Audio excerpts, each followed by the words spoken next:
Hi, everyone. I've always represented the common American man and woman as a member of the House of Representatives, which is why I've always been despised in Washington, D.C., and just never fit in.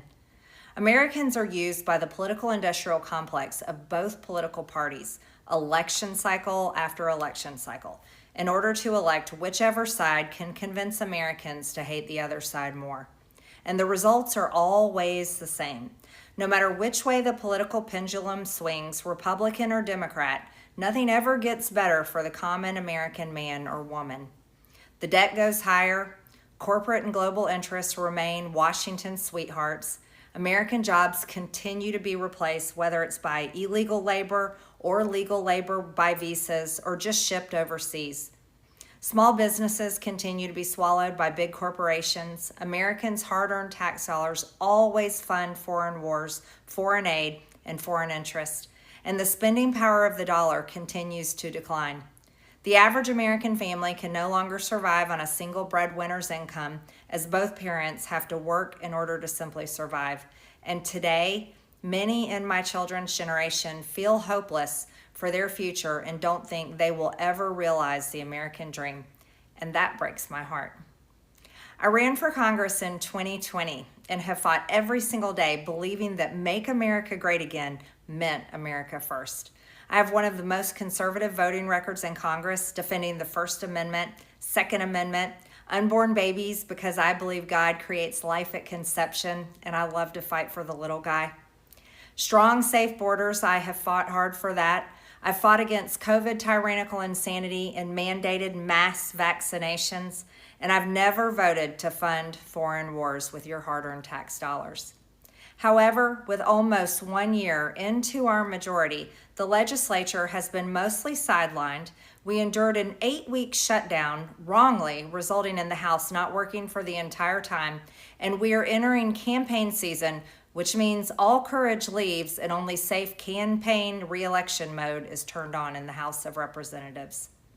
During the longest shutdown in our nation's history, I raged against my own speaker and my own party for refusing to proactively work diligently to pass a plan to save Americans' health care and protect Americans from outrageous, overpriced, and unaffordable health insurance policies. The House should have been in session working every day to fix this disaster. But instead, America was force-fed disgusting political drama once again from both sides of the aisle on television every single day.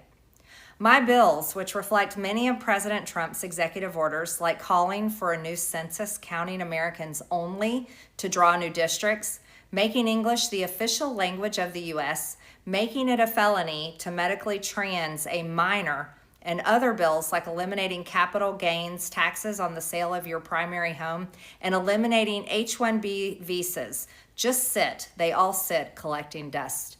That's how it is for most members of Congress bills. The Speaker never brings them to the floor for a vote. Many common Americans are no longer easily convinced by paid political propaganda spokespersons and consultants on TV and paid shills on social media obediently serving with cult-like conviction to force others to swallow the political party talking points. Because they know how much credit card debt they have, they know how much their bills have gone up over the past 5 years, they actually do their own grocery shopping and know food costs too much, their rent has increasingly gone up and up.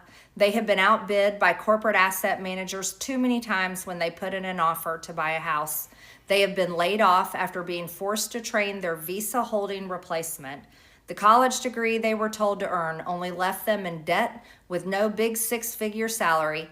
They see more homeless people than ever on their own community streets. They can't afford health insurance or practically any insurance, and they just aren't stupid. These are the people I represent and love because that is who all of my family and friends are, common Americans.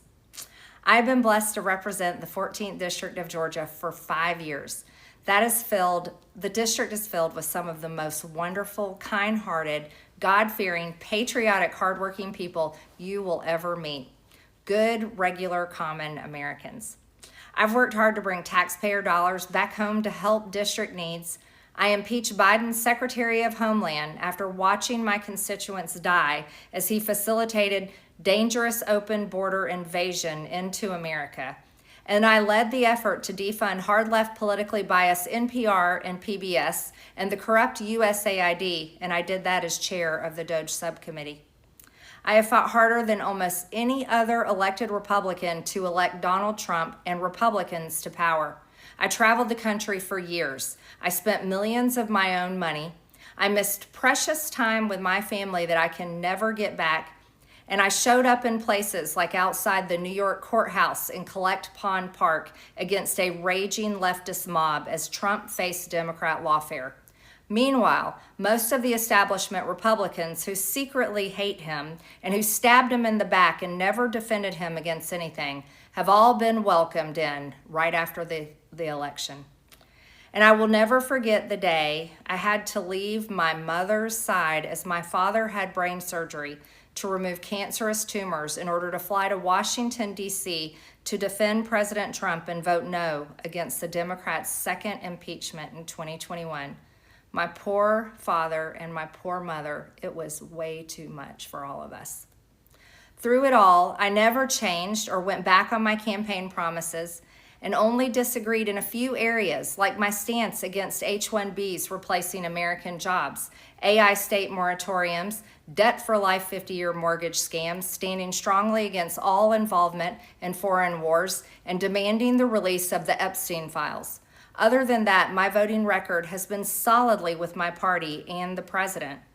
Loyalty should be a two-way street, and we should be able to vote our conscience and represent our district's interests because our job title is literally representative. America first should mean America first and only Americans first, with no other foreign country ever being attached to America first in our halls of government. Standing up for American women who were raped at 14 years old, trafficked and used by rich, powerful men should not result in me being called a traitor and threatened by the President of the United States, whom I fought for.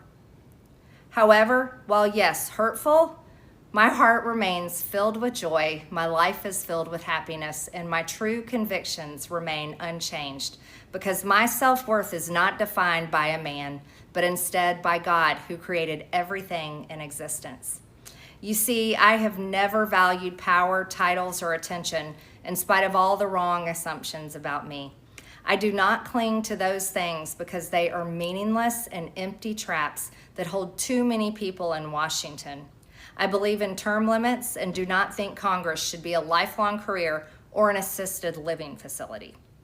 My only goal and desire has ever been to hold the Republican Party accountable for the promises it makes to the American people and put America first. And I have fought against Democrats' damaging policies like the Green New Deal, wide open, deadly, unsafe border policies, and the trans agenda on children and against women.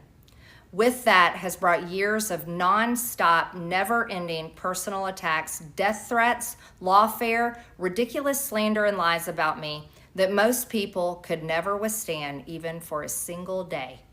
It has been unfair and wrong, not only to me, but especially to my family, but it's been wrong to my district as well. I have too much self-respect and dignity. I love my family way too much, and I do not want my sweet district to have to endure a hurtful and hateful primary against me by the president that we all fought for, only to fight and win my election while Republicans will likely lose the midterms, and in turn be expected to defend the president against impeachment after he hatefully dumped tens of millions of dollars against me and tried to destroy me. It's all so absurd and completely unserious. I refuse to be a battered wife, hoping it all goes away and gets better.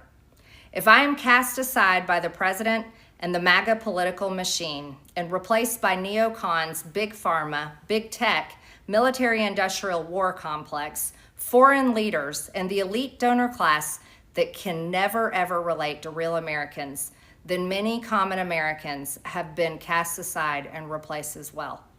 There is no plan to save the world or a 4D chess game being played. When common American people realize and understand that the political industrial complex of both parties is ripping this country apart, that not one elected leader like me is able to stop Washington's machine from gradually destroying our country, and instead the reality is that they, common Americans, the people, possess the real power over Washington, then I'll be here by their side to rebuild it. Until then, I'm going back to the people that I love, to live my life to the fullest as I always have, and I look forward to a new path ahead. I'll be resigning from office with my last day being January 5th, 2026, and I look forward to seeing many of you again sometime in the future. May God bless you all, and may God bless America.